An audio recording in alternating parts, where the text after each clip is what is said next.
So, what is affiliate marketing and why should you be doing it? Affiliate marketing is a great and simple concept. Let's take a look at the system from a bird's eye view. First off, you are selling a product or service for others. Don't worry, you don't have to become a salesperson to build this business.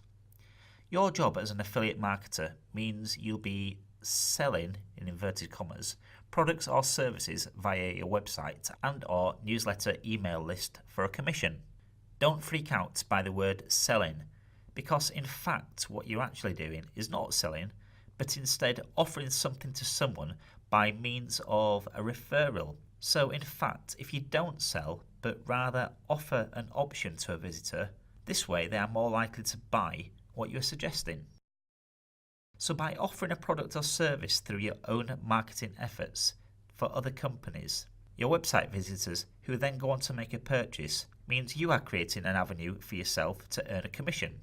So in essence, you choose a product you like, you promote it, and then make a profit for your marketing efforts once a purchase is made.